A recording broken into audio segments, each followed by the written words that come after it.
નમસ્કાર મિત્રો, આજે આપણે ગઈકાલે જે સિરીઝ શરૂ કરી હતી શિક્ષણ વિભાગની પરીક્ષાઓમાં અત્યાર સુધીમાં પૂછાયેલા પ્રશ્નોને જવાબો ભાગ 1 ગઈકાલે આપણે પૂર્ણ કર્યો છે. તેમાં લગભગ 126 પ્રશ્નો હતા. એ સિવાયના પ્રશ્નો આપણે ભાગ 2માં લીધા છે અને આ સિરીઝ હમણાં ચાલુ જ રહેવાની છે, જેથી કરીને તમામ અગત્યના પ્રશ્નો સૌથી પહેલાં આપણે વણી લઈએ અને ત્યારબાદ થોડા અલગ અલગ જે ટૉપિક વિખરાયેલા બાકી છે એ આપણે કવર કરીશું. તો ચાલો આપણે શરૂ કરીએ. તો સૌથી પહેલો પ્રશ્ન જે છે, ભારતમાં અંગ્રેજી પ્રશાસન સમયે ગુજરાતમાં પ્રાથમિક શાળાંત પરીક્ષા કયા ધોરણના અંતે લેવાતી હતી? જ્યારે અંગ્રેજ પ્રશાસન હતું તો ત્યારે શાળાંત પરીક્ષા તો ધોરણ 7ના અંતે આ પરીક્ષા લેવામાં આવતી હતી. કેન્દ્ર સરકાર દ્વારા રાષ્ટ્રભાષાના પ્રચાર પ્રસાર માટે હિન્દી પરીક્ષા કઈ સંસ્થાના ઉપક્રમે લેવામાં આવે છે? તો રાષ્ટ્રભાષા પ્રચાર સમિતિ. HSC એટલે કે ધોરણ 12નું ફૂલ ફોર્મ શું છે? તો હાયર સેકન્ડરી સ્કૂલ સર્ટિફિકેટ. ક્યારેક આપણને આવા ફૂલ ફોર્મ યાદ હોતા નથી. HSC higher secondary school certificate. અને એ જ રીતે SSCનું હોય તો secondary school certificate. National talent search exam એટલે કે NTSની પરીક્ષા રાષ્ટ્રીય પ્રતિભા શોધ કસોટી જેને આપણે ઓળખીએ છીએ, એ કયા ધોરણના વિદ્યાર્થીઓ આપી શકે? તો ધોરણ 10ના વિદ્યાર્થીઓ આ પરીક્ષા આપી શકે છે. ગુજરાતમાં સંસ્કૃત યુનિવર્સિટી ક્યાં આવેલી છે? તો સોમનાથ ખાતે આવેલી છે. ગણિત વિષયમાં રામાનુજ પ્રતિભા શોધ પરીક્ષા કઈ સંસ્થા લે છે? તો ગુજરાત યુનિવર્સિટી જ આ પરીક્ષા લે છે. કયા ધોરણના બાળકો પ્રખરતા શોધ પરીક્ષા આપી શકે છે? ભાગ 1ની અંદર આ એક પ્રશ્ન છે જેમાં ભૂલ હતી, જે અહીં સુધારી છે. એમાં એવું છે કે પ્રખરતા શોધ કસોટી કયા ધોરણના વિદ્યાર્થી આપી શકે છે? એમાં ધોરણ 8 અને 9 લખ્યું છે. ખરેખર ફક્ત 9ના વિદ્યાર્થીઓ પરીક્ષા આપી શકે છે. અને આ પરીક્ષા કોણ લે છે? તો એની અંદર રાજ્ય પરીક્ષા બોર્ડ હતું, ખરેખર આવે છે માધ્યમિક શિક્ષણ બોર્ડ આ પરીક્ષા લે છે. પ્રશ્ન 8, માધ્યમિક શિક્ષણ બોર્ડ આયોજિત પ્રખરતા શોધ કસોટીમાં કયા વિષયનો સમાવેશ થાય છે? તો અંગ્રેજી, SS અને વિજ્ઞાન. અંગ્રેજી, સામાજિક વિદ્યા અને વિજ્ઞાન. પ્રશ્ન 9 છે, ગુજરાતમાં સંસ્કૃત વિષયમાં વિધિસરના શિક્ષણ ઉપરાંત અભ્યાસ માટે વ્યવસ્થા પરીક્ષણ કરતી સંસ્થા કઈ છે? ઓકે, તો સંસ્કૃત વિષયની વાત છે એટલે ઔપચારિક શિક્ષણ ઉપરાંત એનું પરીક્ષા આયોજન પરીક્ષણ વગેરે કોણ કરે છે? તો વડોદરા ખાતે આવેલી સંસ્કૃત વિદ્યાપીઠ કરે છે. પ્રશ્ન 10 છે, બુનિયાદી અધ્યાપન પ્રવીણ પ્રમાણપત્ર પરીક્ષાનું આયોજન કોણ છે? ખૂબ જ સરસ એવું નામ છે. નવા મિત્રોને કદાચ ખ્યાલ ના હોય, PTC તરીકે આપણે એને ઓળખીએ છીએ અને આ પરીક્ષા લે છે રાજ્ય પરીક્ષા બોર્ડ. પ્રશ્ન 11 છે, ધોરણ 10 અને 12ની જાહેર પરીક્ષામાં મોડરેટરનું કાર્ય શું હોય છે? તો પરીક્ષકોના કાર્યની ચકાસણી કરવી. પરીક્ષાના પેપરો જે ચેક કરે છે તેમની ઉપર નજર રાખવાનું એમનું કામ હોય છે. અને એવું ને એવું ચીફ મોડરેટરની પણ નિમણૂક થયેલી હોય છે. તો ચીફ મોડરેટર શું કરે છે? તેમની પાસે બે જવાબદારી છે. એક તો પરીક્ષકોનું પણ ધ્યાન રાખવું અને મોડરેટર આ બંને પોતાનું કાર્ય સારી રીતે કરે છે કે કેમ, આ કામ ચીફ મોડરેટરે જોવાનું છે. ધોરણ 10 અને 12ની પરીક્ષાની ઉત્તરવહી સીલ કરવા માટે કઈ પદ્ધતિ અમલમાં છે? બારકોડ સ્ટીકર પદ્ધતિ. ઘણા બધા માધ્યમિકના પ્રશ્નો આવે છે, તો પ્રાથમિક શિક્ષકો મૂંઝાતા હશે કે આ બધા પ્રશ્નો કેમ લેવામાં આવે છે. કેમ કે તમે અધિકારી બનવાના છો અને જ્યારે અધિકારી બનશો ત્યારે આ તમામ હવાલો પ્રાથમિક શિક્ષણ અધિકારીને પણ શિક્ષણ અધિકારીનો હવાલો મળતો હોય છે. તો આ તમામ પ્રશ્નો પૂછાતા હોય છે અને પૂછાયેલા છે. ગુજરાતમાં સૈનિક શાળા માટેની પરીક્ષા ક્યાં લેવામાં આવે છે? તો જામનગર ખાતે બાલાછડીને આપણે ઓળખીએ છીએ. હવે ખેરવામાં પણ આ સુવિધા ઉપલબ્ધ છે. પ્રાથમિક કક્ષાએ શિષ્યવૃત્તિની પરીક્ષાનું સંચાલન કોણ કરે છે? તો રાજ્ય પરીક્ષા બોર્ડ. પરીક્ષામાં ચોરીઓ ન થાય તે માટે સ્કોડની રચના કોણ કરે છે? તો આ કામ છે માધ્યમિક શિક્ષણ બોર્ડનું. ધોરણ 10ની જાહેર પરીક્ષામાં બોર્ડની જાહેર પરીક્ષામાં પરીક્ષકોની નિમણૂક કોણ કરે છે? તો પરીક્ષા સચિવ શ્રી. ત્યાર પછી છે પ્રશ્ન 18, વર્ષ 2011માં જે વસ્તી ગણતરી થઈ તે મુજબ દર 1000 પુરુષોએ કેટલા ટકા પુરુષો સાક્ષર છે? તો 82% સાક્ષરતાનો રેશિયો છે પુરુષોનો. રાજ્ય કક્ષાના વિજ્ઞાન મેળાનું આયોજન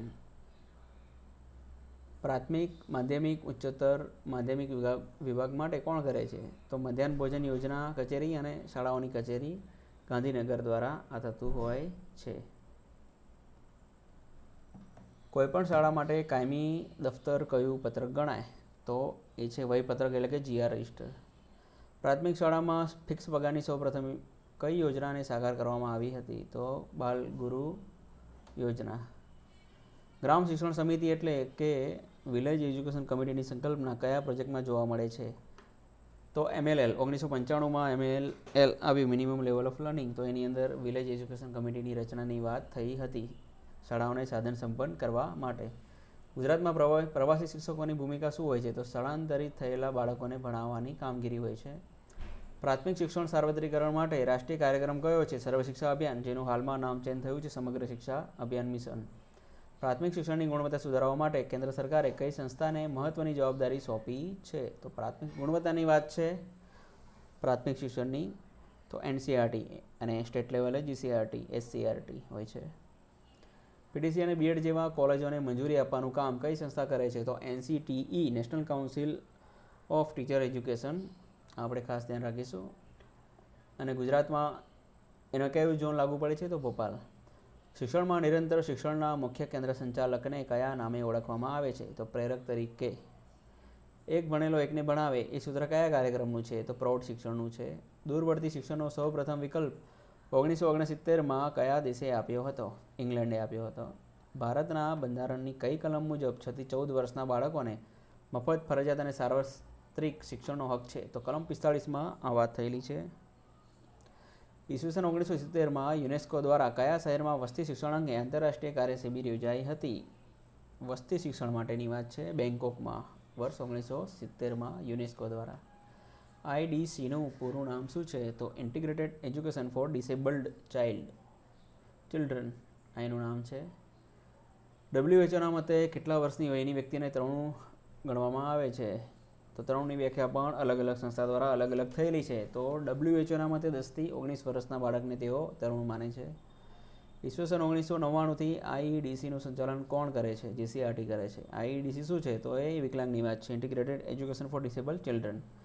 વિકલાંગોને સમાન તકો અધિકારોનું રક્ષણ પૂર્ણ ભાગીદારી માટેનો ધારો ક્યારે બહાર પાડવામાં આવ્યો? તો વર્ષ 1995માં. ભારતમાં સૌપ્રથમ ઓપન યુનિવર્સિટી વર્ષ 1982માં કયા રાજ્યમાં શરૂ થઈ? આ ખાસ આપણે ધ્યાન રાખવાનું છે, આંધ્રપ્રદેશમાં થઈ હતી. આંધ્રપ્રદેશ ઓપન યુનિવર્સિટીનું નામ બદલીને ત્યાર પછી શું કરવામાં આવ્યું? તો BR આંબેડકર ઓપન યુનિવર્સિટી. ગુજરાતમાં પણ આ નામે આપણે એક અલગ યુનિવર્સિટી છે. કોઈપણ શાળાના શૈક્ષણિક સ્ટાફને શૈક્ષણિક વ્યવસ્થાપન અંગેની સમજ આપવા કયું જનરલ વંચાવવું જોઈએ? આપણે ખાસ આપણા કામનું છે મેનેજમેન્ટ ઓફ એજ્યુકેશન. આ જનરલ વંચાવવું જોઈએ. NCF એટલે કે national curriculum framework for school education 2005 નામનો શૈક્ષણિક દસ્તાવેજ કઈ સંસ્થાએ તૈયાર કર્યો છે? NCERTએ તૈયાર કરેલો છે.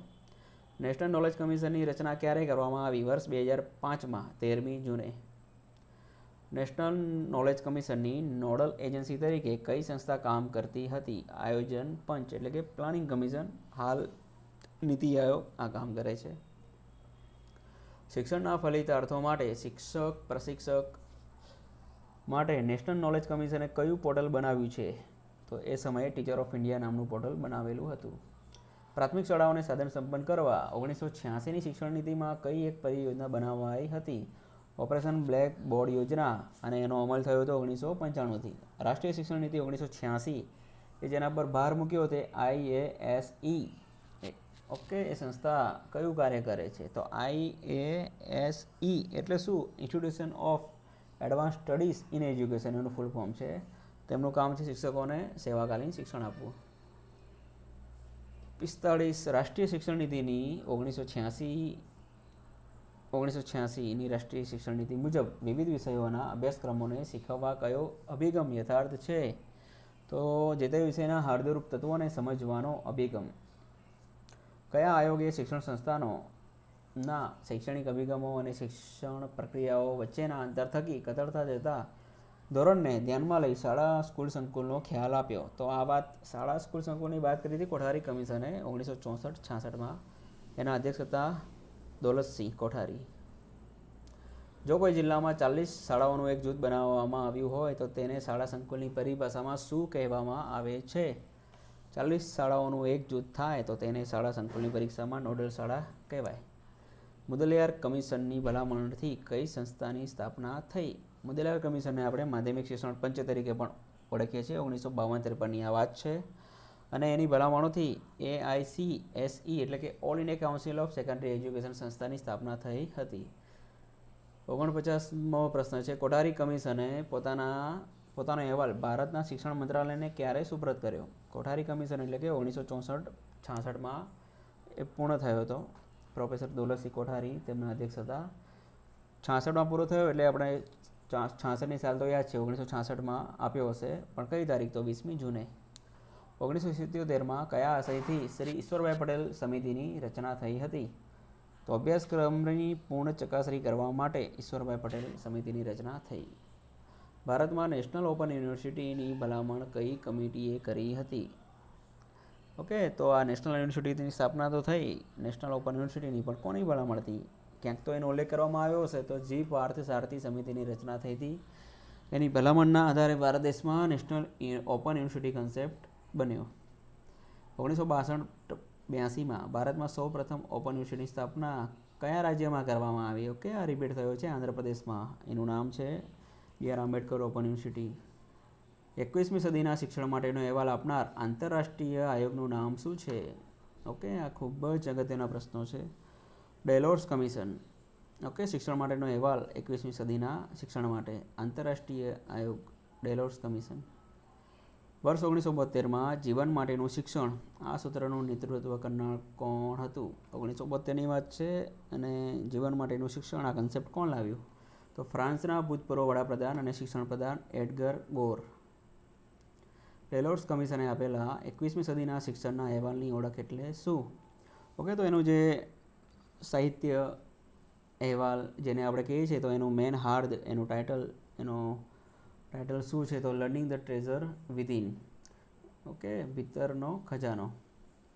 ભારતના કયા શિક્ષણવિદે ડેલોર્સ કમિશનમાં ભારતનું પ્રતિનિધિત્વ કર્યું હતું? ઇન્ટરનેશનલ લેવલે ડેલોર્સ કમિશન જે નિમાયું હતું, તો એની અંદર ભારત તરફથી કોણ હતું? ડૉક્ટર કરણસિંહ હતા. ભારતમાં કેટલા એજ્યુકેશન બોર્ડ અસ્તિત્વ ધરાવે છે? હાલ 41. રાષ્ટ્રીય શિક્ષણ નીતિ 1986 એ કઈ સંસ્થાને દર 5 વર્ષે શિક્ષણ સ્થિતિની સમીક્ષા કરવાની જવાબદારી સોંપી છે? ઓકે, શિક્ષણ સ્થિતિ 1986માં આ કામનો ઉલ્લેખ છે. તો કેબ તરીકે ઓળખાય છે. CAB central advisory board of education, કેન્દ્રીય સલાહકાર પરિષદ.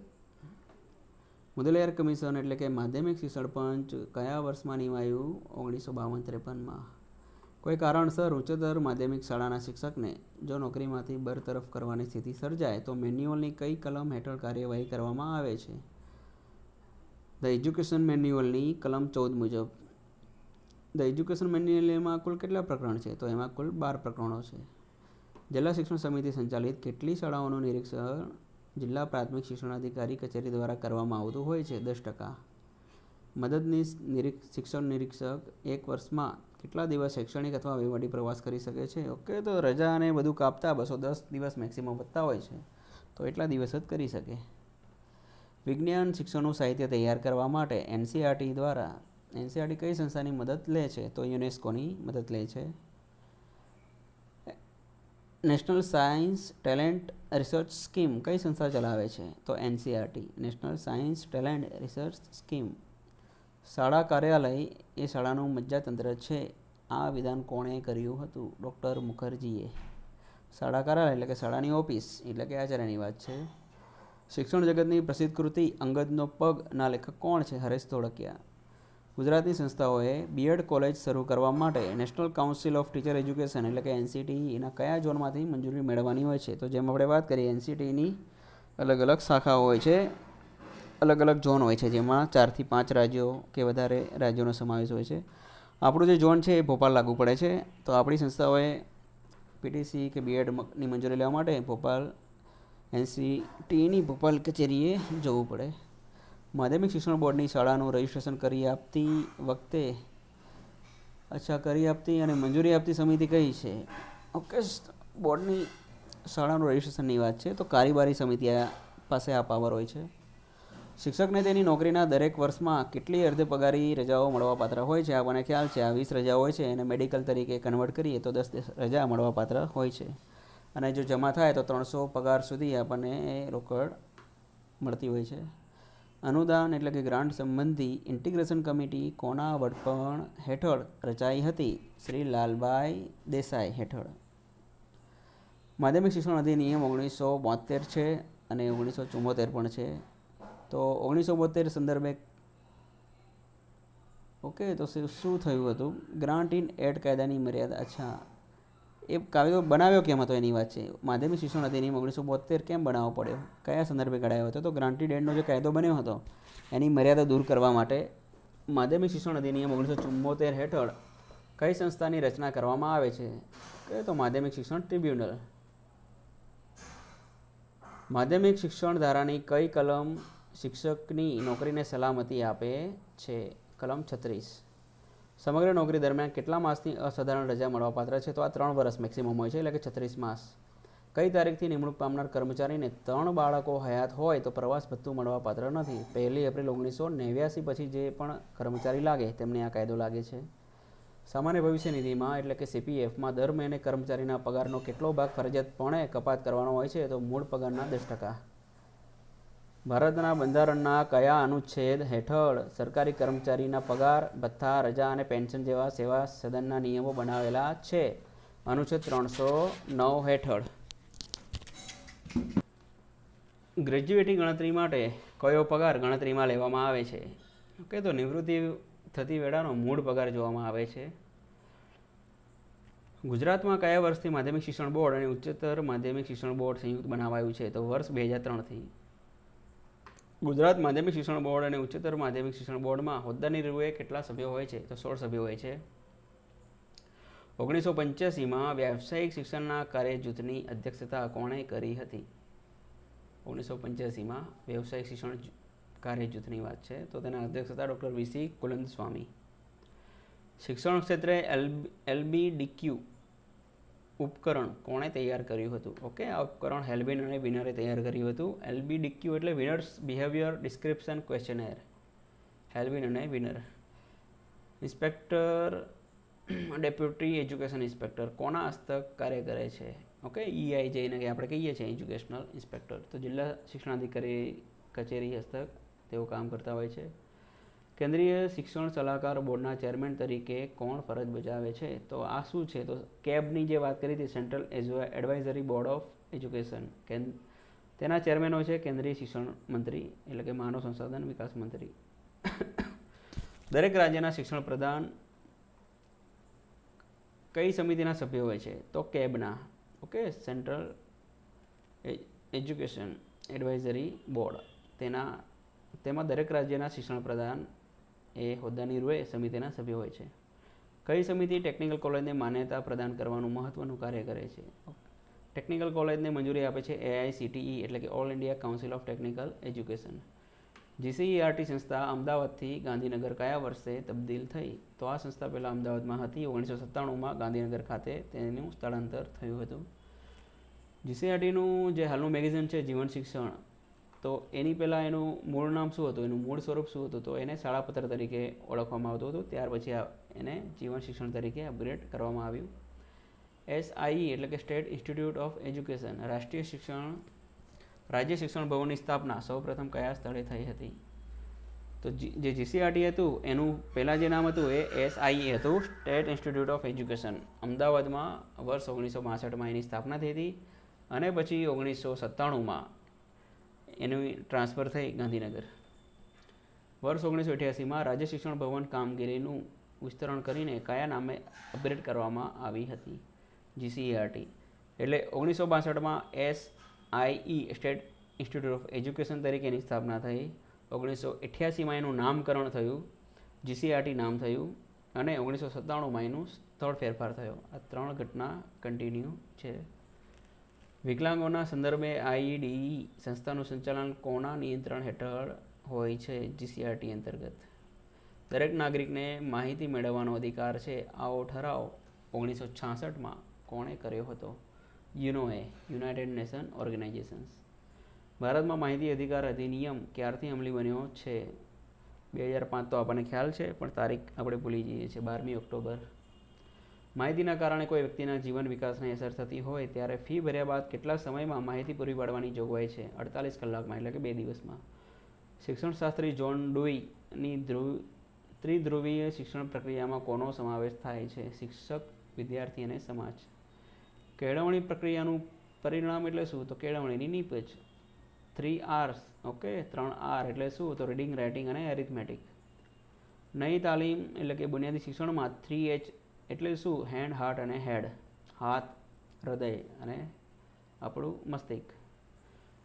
અંગ્રેજી ભાષામાં અભ્યાસક્રમને શું કહેવાય છે? તો કરિક્યુલમ કહેવાય છે. અને પાઠ્યક્રમ એટલે કે એના અનુક્રમણિકા જે કહીએ છીએ ચેપ્ટરના નામ, એ શું છે? એને આપણે સિલેબસ કહીએ છીએ. અભ્યાસક્રમ એક કરિક્યુલમ છે, એ બહુ વ્યાપક વ્યાખ્યા છે. અને પાઠ્યક્રમ છે એ એનું લઘુ સ્વરૂપ છે, એટલે કે અનુક્રમણિકા અને ચેપ્ટર વાઇઝ આપણે એને ઓળખી શકીએ. પાઠ્યક્રમ અલગ અલગ હોઈ શકે. અધ્યયન મનોવિજ્ઞાનના પુરસ્કર્તા કોણ છે? તો અધ્યયન મનોવિજ્ઞાનની વાત છે તો પેસ્ટોલોજી. માનવ પ્રેરણ સિદ્ધાંત કોણે આપ્યો? ઓકે, તો પ્રેરણ સિદ્ધાંત અબ્રાહમ મેસ્લોએ આપ્યો છે. જ્ઞાનાત્મક વિકાસનો સિદ્ધાંત કોણે આપ્યો છે? જીન પિયાજે. ઓકે, બીએડની એન્ટ્રન્સ ટેસ્ટ અને દરેક પરીક્ષાઓમાં આ પ્રશ્નો તો હોતા હોય છે. સંકેતાંકન, સંચય અને પુનઃપ્રાપ્તિ એ શેના તબક્કા છે? તો સ્મરણના તબક્કા છે. ચોક્કસ ઉદ્દીપક પ્રત્યે ચેતનાને કેન્દ્રિત કરવાની પ્રક્રિયા એટલે ધ્યાન એ કોની વ્યાખ્યા છે? ઓકે, ચોક્કસ ઉદ્દીપક પ્રત્યે ચેતનાને કેન્દ્રિત કરવાની પ્રક્રિયા એટલે ધ્યાન. ઓકે, આ વાક્ય કોણે આપી? સીટી મોર્ગને આપી હતી. ધ્યાન વિસ્તાર અંગેનો સૌપ્રથમ પ્રયોગ કરનાર કોણ? તો વિલિયમ હેમિલ્ટન. યાજ્ઞવલ્ક્યના જ્ઞાન પ્રાપ્તિના તબક્કા કયા છે? શ્રવણ, મનન અને ધ્યાન. અભિસંધાન દ્વારા અધ્યયન અંગેનો ભેદબોધનનો સિદ્ધાંત તારવનાર કોણ? આ ખૂબ જ ફેમસ પ્રયોગ છે, પાવલોવનો આ સિદ્ધાંત છે, અભિસંધાન દ્વારા અધ્યયન. પ્રેષક, સંકેતીકરણ, માધ્યમ વગેરે શું છે? તો પ્રત્યાયન પ્રક્રિયાના ઘટકો છે. સેલ્ડન મુજબ વ્યક્તિત્વના પ્રકારો કયા છે? તો બાહ્ય સ્તર અને પ્રધાન સ્તર આવા છે. પારંગતતાની કક્ષા નક્કી કરવાની રીત કઈ છે? ગુણાંકન, ક્રમાંકન અને કક્ષા. ક્ષમતા કેન્દ્રી શિક્ષણ અભિગમનો અમલ કયા વર્ષથી થયો? ઓકે, તો આ શું છે? MLL આવ્યો, મિનિમમ લેવલ ઓફ લર્નિંગ, ત્યારથી આ શબ્દ પ્રયોજિત થયો, જેમાં 3 ડિજિટ હતા, જેમાં ક્ષેત્ર, ધોરણ અને એનો ક્રમાંક આ રીતનો ઉલ્લેખ હતો. પ્રથમ તુલનાત્મક અધ્યયન કરનાર પંચ કયું છે? તુલનાત્મક અધ્યયન સૌ પ્રથમ કરનાર પંચ કયું? અલગ અલગ કમિશનો આવ્યા, એમાં તુલનાત્મક અધ્યયન કર્યું છે સેલ્ડર કમિશને. ઓકે, થેન્ક યુ મિત્રો. હવે આ જે વર્ડની કોપી છે આને જ PDF તરીકે આપણે વિડીયોના ડિસ્ક્રિપ્શનમાં આપણે મૂકી દઈશું, અને મૂકેલી જ છે, આપ એને ડાઉનલોડ કરી શકો છો. આવતીકાલે ભાગ 3માં પણ અલગ અલગ પ્રશ્નો લઈશું, તો તમામ અગત્યના પ્રશ્નો આવી જશે. અને ત્યાર પછી જેમ જેમ પરીક્ષા નજીક આવશે તો ત્યારે આ તમામ મટીરિયલ ભેગું કરીને પણ આપણે એને PDF સ્વરૂપે અહીં મૂકીશું. થેન્ક યુ મિત્રો.